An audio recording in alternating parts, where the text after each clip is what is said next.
श्री स्वामी समर्थ. स्वागत आहे तुमचं सोनाली न्यू शेअरिंग या चॅनलमध्ये. आपल्याकडे लवकरच आषाढ मासाची समाप्ती होणार आहे, म्हणजेच आखाडी अमावस्या ही असणार आहे. तर आखाडी अमावस्या ही नेमकी कधी आहे? 24 जुलै का 25 जुलैला आहे? त्याबरोबरच या दिवशी कोणते कार्य करण्याला महत्त्व आहे, कोणते कार्य हे वर्ज्य करावे, म्हणजे कोणते काम करावे आणि कोणते काम करू नये, नेमकी अमावस्या ही कधी साजरी केली जाणार आहे, कोणत्या देवांची पूजा केल्याने आपल्याला कोणते फलप्राप्ती होणार आहे, हेच या व्हिडिओमध्ये सांगणार आहे. तर व्हिडिओ पूर्ण बघा. तसं तर वर्षभरामध्ये एकूण 12 अमावस्या असतात, पण आषाढी अमावस्येला विशिष्ट असे महत्त्व आहे.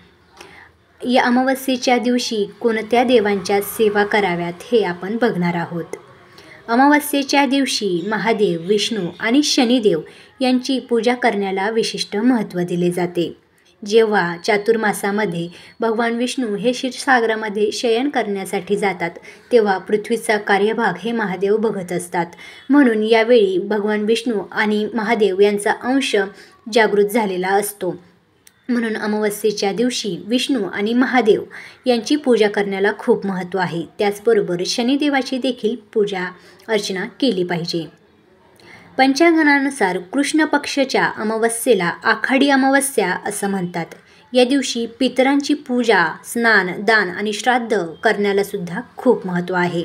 जसे आपण देवांची पूजा करणे गरजेचं आहे, त्याचप्रमाणे पितरांची पूजा आणि सेवा करण्याला सुद्धा अमावस्येच्या दिवशी खूप महत्त्व दिले जाते.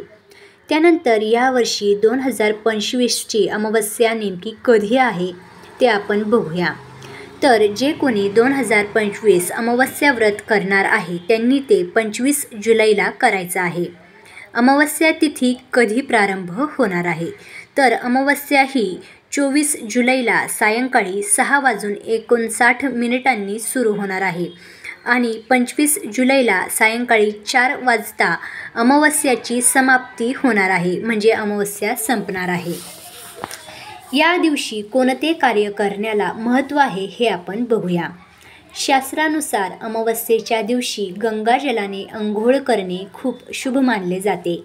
आपल्याकडे खूप असे गंगाजल तर उपलब्ध होणार नाही, पण थोडेसे जे गंगाजल असतं ते आपल्याला अंघोळीच्या पाण्यामध्ये टाकून त्याने स्नान करण्याला खूप महत्त्व आहे. या दिवशी लवकर उठून गंगाजलाने स्नान करावं. त्यानंतर सगळ्यात आधी आपल्याला सूर्यदेवतांना जल अर्पण करायचं आहे. त्याच्यानंतर दक्षिणेकडे तोंड करून आपल्या पितरांना देखील आपल्याला जल अर्पण करायचं आहे. त्यानंतर आपल्याला देवपूजा करायची आहे. देवपूजा केल्यानंतर आपल्याला भगवान विष्णूंची सेवा पूजा करायची आहे. भगवान विष्णूंच्या सेवेमध्ये आपल्याला विष्णू चालीसा वाचायची आहे. त्यानंतर विष्णू सहस्रनाम देखील आपल्याला पठण करायचं आहे. त्यानंतर आपल्याला महादेवाची देखील पूजा करून घ्यायची आहे आणि त्यांना आपल्याला शिवचालीसाचं पठण करायचं आहे. त्यानंतर आपल्याला पिंपळाच्या झाडाला जल द्यायचं आहे आणि तिथे संध्याकाळी एक दिवा लावायचा आहे. तुम्ही सकाळी जरी दिवा लावला तरी चालणार आहे. यामुळे आपल्याला पितरांचा आशीर्वाद प्राप्त होतो. त्यानंतर आपल्याला पिंपळाच्या झाडाला एक प्रदक्षिणा देखील मारायची आहे.